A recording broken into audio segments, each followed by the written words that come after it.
Ассалаумағалейкум. Бұл ауылдың тыныс тіршілігінен кішкене бейнеролик. Алхамдулилля, биылдыққа тағы да 4 жол салынып жатыр.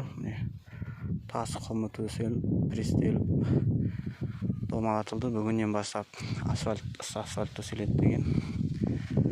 Бір көше қиылысы, екі көше қиылысы. Алдыда тағы бір көше бар, қиылысатын 3 көше.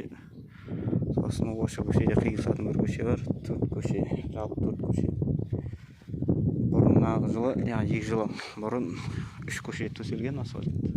Биылдыққа 4 көше, сонымен ауылда 7 көше болады асфальтталған.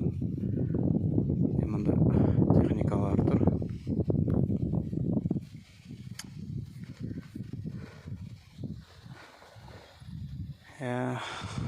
Алхамдулилля, жайлап ақырындап ауылымыз көркейіп жатыр. Бұрынғы енді балабақша,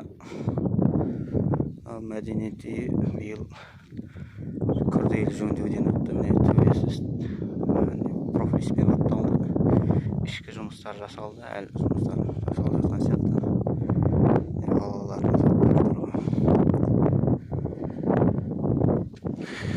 Осылай Алла қаласа асфальт төселіп жатқанын түсіріп, төселгеннен кейін түсіріп көрсетемін ғой. Енді журналдық әкімдік аппараты ғимараты, мешіт жағында аурухана.